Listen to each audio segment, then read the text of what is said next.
इलाहाबादी के वस्त्र खरीदने, रेशमी वस्त्र खरीदने का तो सामर्थ्य नहीं था। तो कहा चलो रंचक तो रंचक सेवा पहुंचाए तो सही। तो एक टाट का कपड़ा लिया, टाट का कपड़ा लिया, थान लिया, और हुआ कि मेरी रंचक सेवा, जो सामर्थ्य भले न होए पर सेवानो भाव नहीं छोड़ो। बीजा ना गमे ते मोटा मनोरथ हो तमे जुओ, पण खेद नहीं पाओ। તમને જે ભાવ હોય તો 56 ભોગના ભાવથી એક દૂધની કટોરી ધરો ને તોય અમારા શ્રીનાથજી બાબા પ્રસન્ન થઈ જાય।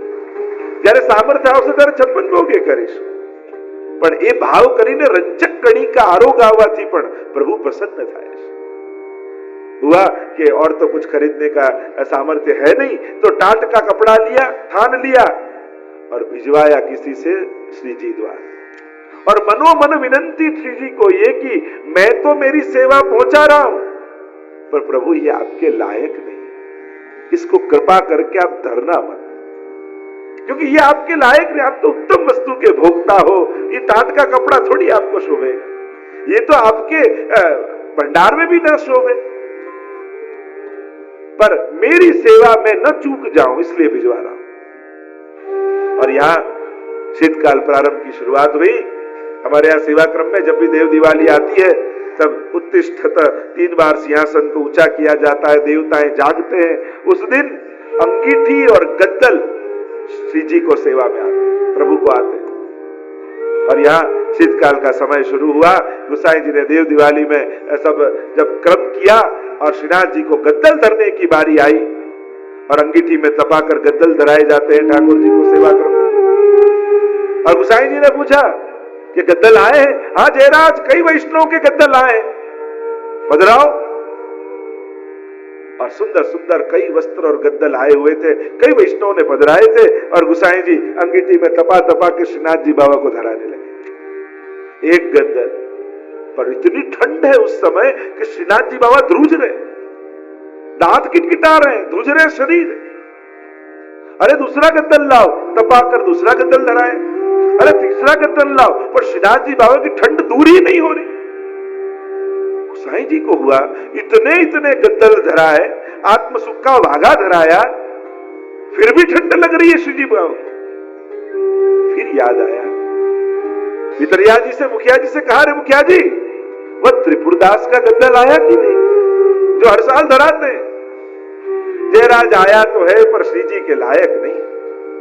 और जो आदमी भी देने आया था उनके तरफ से, उसने कहा कि भिजवा तो रहे पर धराना मत, क्योंकि इस बार गद्दल नहीं टाट का पूरा वस्त्र भिजवाया है, थान भिजवाया है, श्री जी के लायक नहीं है। गोसाई जी ने कहा, अरे श्री जी के लायक क्या है और क्या नहीं ये हम नहीं समझ पाते, ये तो श्री जी ही जानते हैं। अब जो आया वो लाओ। और वार्ता ये कहती है इतने इतने गद्दल धराने के बाद भी ठंड दूर नहीं हुई, और जब त्रिपुरदास का गद्दल आया, उसका टाट का कपड़ा आया और श्री जी बाबा को लपेटा, तब श्रीनाथ जी की ठंड दूर हुई। ऐसे हमारे श्रीनाथ जी। तो इसलिए आपके मन में जो सेवा करने का भाव आवे वो सेवा करना, सामर्थ्य मत देखना, वस्तु का उत्तमता मत देखना, हमारा जितना सामर्थ्य उतनी सेवा करना। प्रभु त्रिपुरदास पर ऐसी कृपा की। एक बार अकबर बादशाह सैन्य को लेकर जा रहे थे, ताज बीबी साथ में है, गिरिराज जी की तरेटी में मुकाम किया है। और ये ताज बीबी के मन में मनोरथ आया कि जैसे सूथन पटका का वस्त्र धरते हैं हम लोग, ऐसे वस्त्र जो श्री जी को धराए जाएं तो श्री जी कितने सुंदर लगे। और कहा जाता है कि ताज बीबी के मनोरथ से श्रीनाथ जी बाबा सूथन पटका धरने लगे। नहीं तो वैसे देखने जाओ तो ये सब वस्त्र जो है वो ब्रजलीला के उस समय के ऐसे नहीं है, आपको कहीं ना कहीं मोगलाई छाट दिखाई देगी, पर भक्तों के मनोरथ है। ताज बीबी को मन में हुआ कि ऐसे सूथन पटका चाकदार घेरदार जो हमारे श्रीनाथ जी धरे, क्योंकि ये तो साधारण राजाएं धरते हैं और हमारे श्री जी तो त्रिलोक के राजा है, त्रिलोक के नाथ है, वो ऐसे वस्त्र धरे तो किसे सुंदर लगे। और सूथन पटका श्रीनाथ जी बाबा ने धरा है। खेल के दिन चल रहे थे, श्रीनाथ जी बाबा शतरंज खेलने पधारते इनके साथ। देखो हमारे यहाँ 3 प्रकार के प्राय खेल वैसे आते हैं। वैसे तो गेड़ी दड़ा आदि तो आते हैं, पर स्पोर्ट्स में 2 प्रकारનું હોય કે આઉટડોર ગેમ ને ઇન્ડોર ગેમ। તો ઇન્ડોર ગેમમાં તમે જોવા જાઓ તો ઠાકોરજીના ખંડપાઠમાં એક चौपाट आवे, दूसरी शतरंज आवे और तीसरी वाघ बकरी का खेल आवे। वाघ बकरी ની રમત આવે। એક વાઘ હોય બકરી હોય ને પાસા પડતા જાય ને કેમ વાઘ બકરીને મારે, તો કહું આ ખેલનો ભાવ શું? તો કે વાઘ શ્રીજી છે ને બકરી આ જીવ છે, બસ એ પકડી લે એમાં જ એનું કલ્યાણ છે।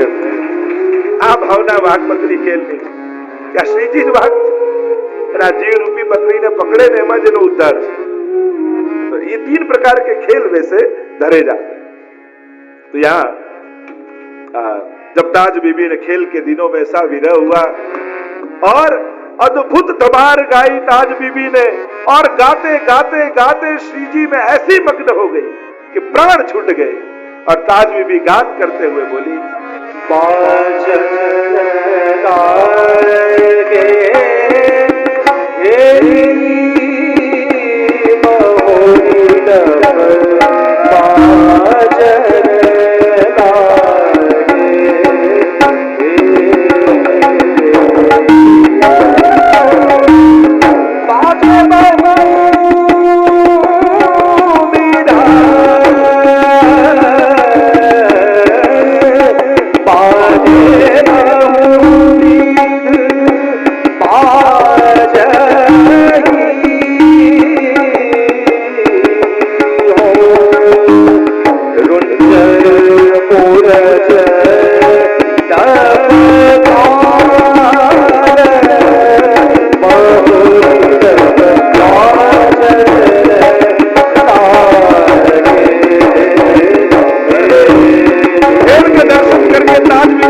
लग रहा है कि श्रीनाथ जी बाबा के साथ वो खुद होली